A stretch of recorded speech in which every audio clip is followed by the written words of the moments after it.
La mayoría del Senado de Estados Unidos votó en contra de una resolución que buscaba obligar al presidente Donald Trump a frenar la guerra en Irán. La decisión representa una victoria para el mandatario estadounidense. Con esta noticia comenzamos el informativo en Deutsche Welle. Yo soy Carol Guerrero, los saludo desde Berlín. Arrancamos con titulares. Con 53 votos frente a 47, el Senado de Estados Unidos rechazó el intento de los demócratas y de algunos republicanos de frenar la guerra en Irán. El secretario de Guerra de Estados Unidos, Pete Hegseth, confirmó el ataque desde un submarino contra un buque iraní. Es la primera vez que un sumergible estadounidense realiza este tipo de ataques desde la Segunda Guerra Mundial. No a la guerra. El presidente del gobierno español, Pedro Sánchez, reiteró su oposición a la guerra de Estados Unidos en Irán. Madrid ha desmentido una cooperación militar con Washington anunciada por la Casa Blanca.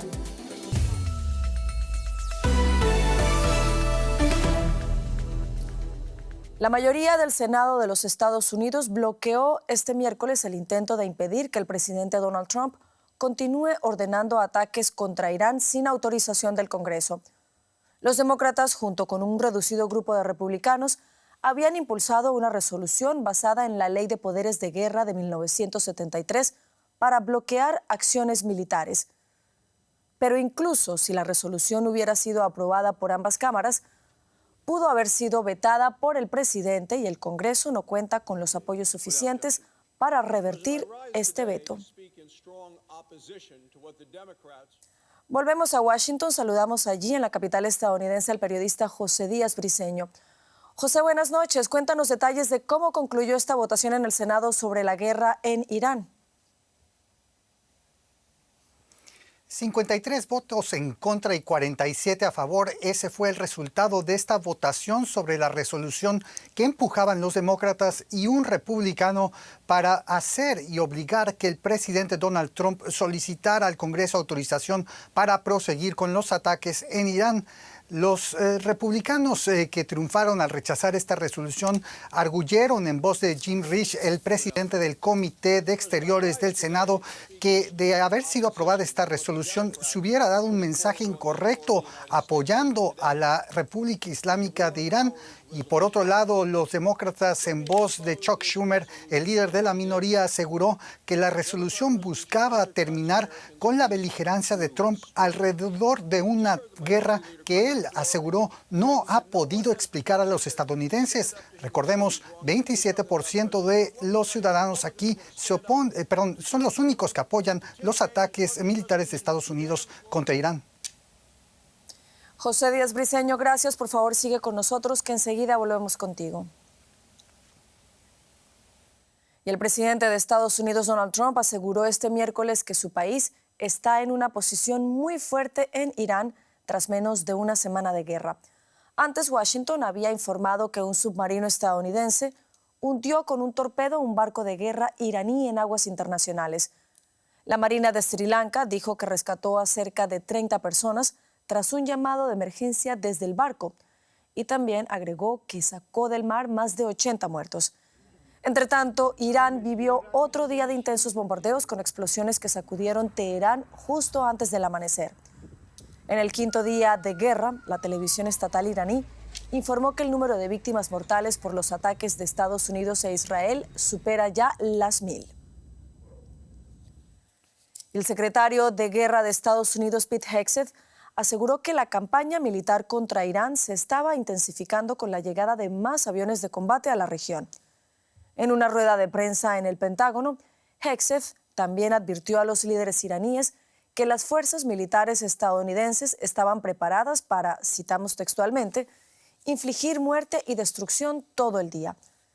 Hegseth negó además que el Pentágono sea responsable del ataque del sábado contra una escuela de niñas en Irán, uno de los más mortíferos de la campaña conjunta entre Estados Unidos e Israel contra la República Islámica. Y expresó además que la investigación sobre este hecho continúa.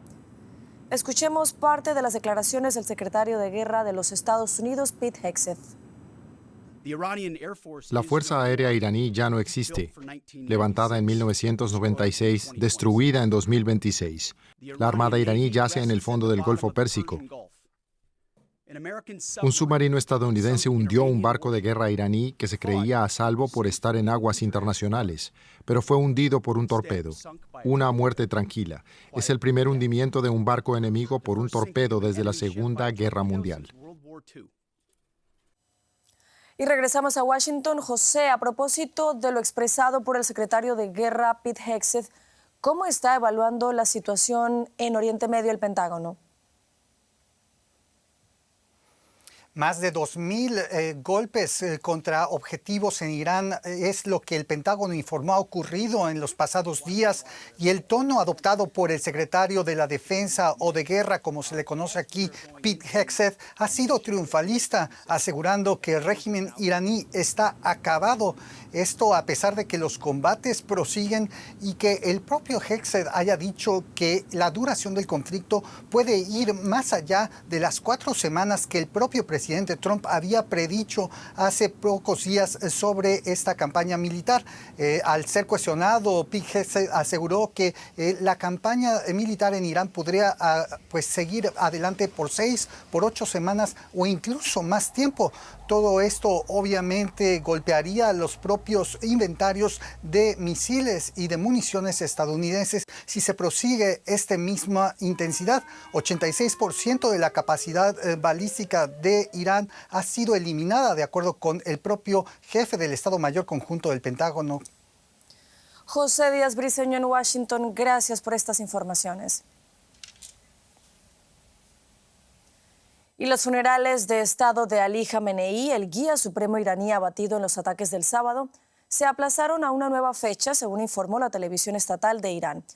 Esto a pesar de que esta mañana se anunció que los funerales empezarían el miércoles por la noche y durarían 3 días.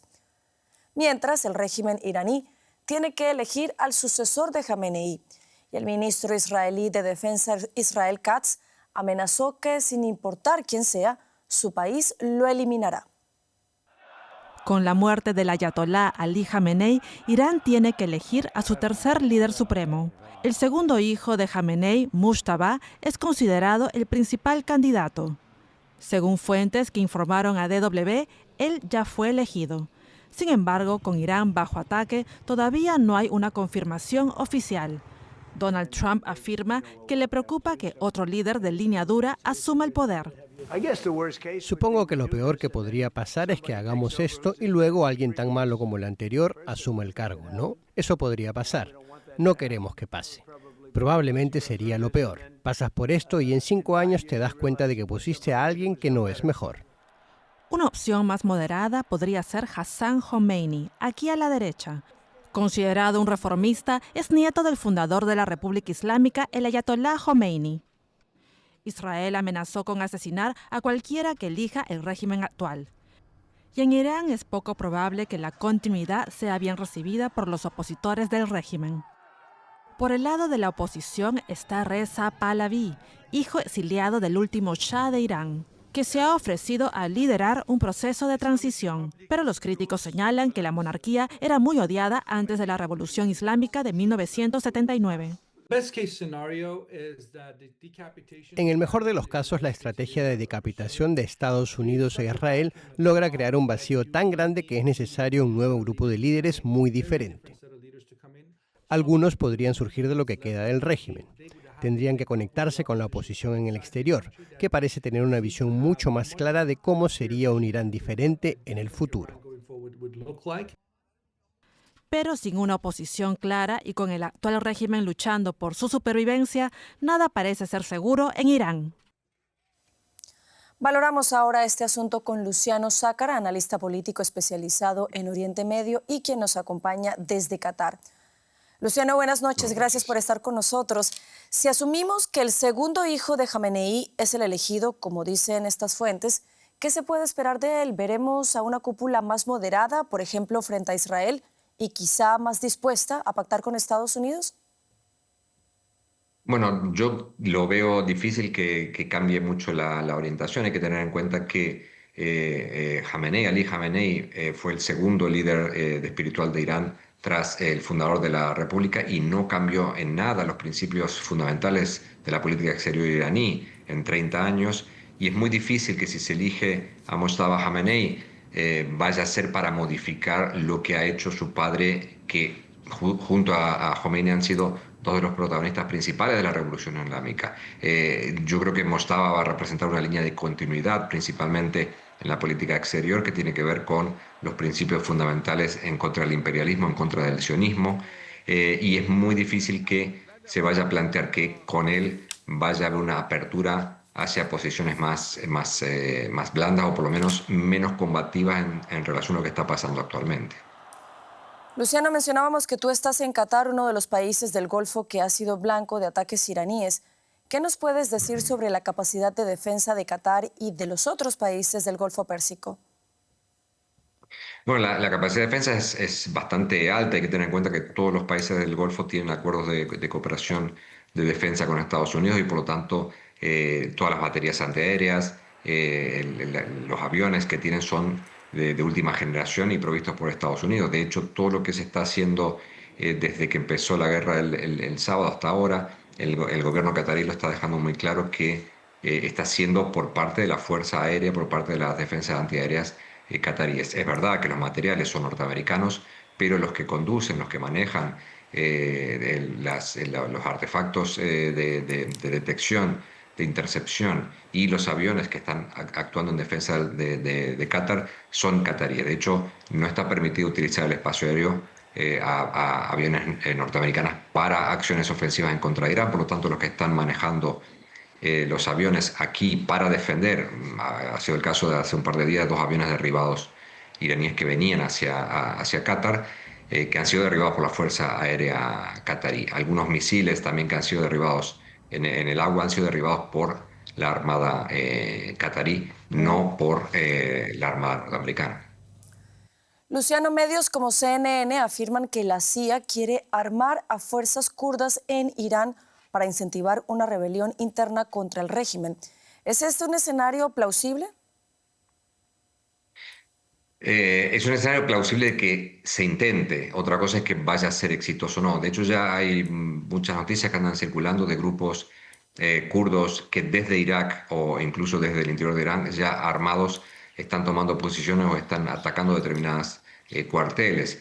Que pueda generar, evidentemente, más disrupción, que pueda generar una presión separatista muy grande, que pueda ayudar a que determinados grupos se levanten en contra del poder central, sin duda puede pasar, y que a lo mejor se aliente a través también de la intervención externa, que grupos en Baluchistán y en otro lado también se levanten, es posible. Que eso vaya a terminar en una caída del régimen en Teherán lo veo muy complicado, porque no creo que podrían llegar. Y no creo que tengan suficiente fuerza como para poder hacerlo, pero sin duda generaría una estabilidad y una situación de cuasi guerra civil dentro de Irán, que evidentemente no sería bueno para la población iraní más que para el régimen. Luciano Zácara, desde Doha, Qatar, muchas gracias por habernos acompañado. Gracias a ustedes, buenas noches. Y vamos ahora de nuevo hasta Washington, porque allí la portavoz de la Casa Blanca, Caroline Leavitt, ha asegurado hoy que España ha acordado cooperar con el ejército estadounidense. Estas declaraciones, que se producen en medio de las tensiones entre Estados Unidos y España, tras la oposición del presidente del gobierno español, Pedro Sánchez, a la guerra en Irán, han sido desmentidas tajantemente por Madrid. El presidente del gobierno de España, Pedro Sánchez, fue enfático. La posición del gobierno de España se resume en 4 palabras: no a la guerra. Sánchez respondió al presidente Trump reiterando la negativa de España a permitir que Estados Unidos use sus bases para atacar a Irán. Advirtió que el conflicto solo alimentaría la inestabilidad económica. La brecha entre Madrid y Washington se produjo cuando el presidente Trump respondió a una pregunta de Deutsche Welle después del encuentro con el canciller alemán Merz. España ha sido terrible, vamos a cortar todo el comercio con ellos, no queremos tener nada que ver con España. Trump rechazó la falta de apoyo de España a su guerra en Irán, así como la negativa en aumentar el presupuesto de defensa hasta el 5% del Producto Interno Bruto. Pero otro aliado español salió en defensa de Sánchez. El presidente francés Emmanuel Macron expresó su solidaridad frente a lo que calificó de amenazas de coerción económica. La Unión Europea también ofreció su apoyo. Los mercados españoles parecen no haberle dado mayor importancia a lo que dijo Trump. Abrieron ligeramente a la baja. España se encuentra ahora frente a amenazas sin precedentes de su principal aliado, mientras Pedro Sánchez se convierte en el primer líder europeo en tomar una postura clara contra la guerra de Donald Trump en Irán. Y vamos hasta Madrid con más informaciones. Saludamos allí a nuestra colega Nicole Riz. Nicole, buenas noches. El gobierno español acaba de negar tajantemente que vaya a cooperar militarmente con Estados Unidos. ¿Qué más detalles nos puedes contar al respecto? Bueno, parece ser que esta noticia de Washington aquí también causó sorpresas, quizás también un poco de descontento. Acabamos de escuchar a José Manuel Álvarez, el ministro de Asuntos Exteriores, aquí en una entrevista con la cadena SER, donde expresó que, y lo estoy citando, la posición de España no se ha movido ni una coma, o sea, se queda en la misma posición. Van a denegar el acceso a estas bases militares a Estados Unidos, y también dice que no sabe de dónde viene eso en concreto. Se le vio casi, digamos, medio enfadado, creo, porque tenía que reafirmar la posición del país. Y es cierto también que España tiene soberanía sobre estas dos bases en cuestión, es decir, que pueden tomar este tipo de decisiones, pueden decidir que Estados Unidos no tenga acceso, aunque sean unas bases compartidas. Y esto, de hecho, ya se produjo en el pasado, en el 1986, cuando España decidió no darles acceso a estas bases, cuando Estados Unidos querían atacar a Libia, por lo cual el país llevó sus cazas a Reino Unido para ejecutar estos ataques hacia Libia desde estas bases. Entonces, hay una larga historia de compartir bases militares aquí en España, sí, pero la soberanía la tiene España, y están reafirmando varias veces hoy ya durante el día, primero con la declaración de Pedro Sánchez, también su posición de no darles el acceso.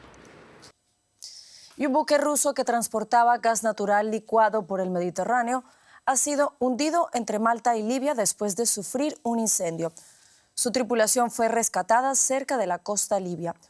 El presidente de Rusia, Vladimir Putin, lo ha calificado como un ataque terrorista, llevado a cabo, según él, por fuerzas ucranianas con drones náuticos perpetrado desde Libia. Rusia advirtió que se reserva el derecho a responder con medidas políticas y diplomáticas. Ucrania no hizo declaraciones al respecto. Valoramos este hecho con el periodista Ricardo Marquina, a quien saludamos a esta hora en Estonia. Ricardo, buenas noches. ¿Cómo suma el hundimiento de este buque ruso a la tensión internacional que se vive en este momento por la guerra en Irán? Buenas noches desde el Báltico. En términos militares, desde luego que suma, porque es un episodio de la guerra de Ucrania, pero trasladada al Mediterráneo, en un momento de máxima tensión en décadas en esa zona del mundo, con lo cual una explosión de este tipo, un hundimiento de un barco, pues evidentemente hace saltar las alarmas. Pero es más la guerra económica que se viene ahora, porque Putin no ha tardado en instrumentalizar este hundimiento para anunciar que quizás podría cortar completamente el suministro de gas a los países europeos, dejar de vender gas ruso a los países europeos, que es mucho menos de lo que vendía en 2022, vende un 73% menos, pero aún así haría subir los precios de manera notable. Esta es una manera que tiene Putin de aumentar la temperatura, de subir la tensión de los precios, sobre todo para Europa, que es ahora mismo el enemigo a batir para el Kremlin en lo relativo con la guerra de Ucrania. Ricardo Marquina desde Estonia, gracias por estas informaciones. Y ya nos acompaña Paco Furió, lo que quiere decir que pasamos a la información económica para hablar de las consecuencias económicas que ya tienen un impacto mundial, Paco. Así es, Carol. Incluso en nuestra región, en Latinoamérica, la guerra en Irán se empieza a sentir en las economías latinoamericanas. La región enfrenta oportunidades económicas, pero también desafíos inflacionarios y de estabilidad financiera vinculados al alza de los precios de la energía. Países productores de crudo como Venezuela y Brasil podrían beneficiarse de los precios más altos, mientras que México ha reforzado los mecanismos para amortiguar el impacto sobre los consumidores. En Argentina, el encarecimiento de la energía y los fertilizantes podría elevar el valor de sus exportaciones, pero también avivar el riesgo inflacionario. Y en Chile, por ejemplo, la principal consecuencia es la devaluación del peso ante la mayor demanda de dólares como activo seguro. Pues analizamos ahora el impacto de la guerra en América Latina con el economista Juan Carlos Moreno Briz. Muchas gracias por estar hoy con nosotros. ¿Cómo está afectando la subida de precios del combustible a los diferentes países de la región? Gracias por la invitación, Paco. Como bien dijiste, los tambores de la guerra cuando suenan nunca están suficientemente lejos. Esta no es la excepción. Para América Latina, esta guerra está impactando ejes fundamentales de su desempeño, más allá del precio del petróleo. Hay 4 canales que me gustaría compartir contigo y tu audiencia. El primer canal es vía la inflación, un impacto directo vía el alza de precios de energía y uno indirecto vía el alza de los precios de las importaciones manufactureras. Por esos 2 lados afecta la inflación, va a afectar la inflación en América Latina. Súmale la apreciación del dólar, entonces otro efecto inflacionario. Los mercados financieros, la volatilidad cambiaria y el alza de la inflación también va a frenar y revertir la política flexible de la banca central, va a empujar al alza las tasas de interés y va a revertir todo eso. El costo del capital va a subir, eso pega a la inversión privada y a las finanzas públicas a elevar el costo de la deuda. Llevamos 2. Las finanzas públicas también. Si los gobiernos latinoamericanos deciden subsidiar o absorber parte del impacto inflacionario, Paco, pues entonces presionarán al déficit, súmale el alza en el costo de la deuda por la tasa de interés y todo esto dificulta la consolidación fiscal en un momento en que América Latina estaba empujando por ella, la necesita, y acabará recortando la inversión pública. Y uno último es la actividad económica mundial. Si cae la demanda, si caen los ingresos en Europa, la desaceleración de exportaciones va a pegar a América Latina, sobre todo los que venden a Europa y Asia.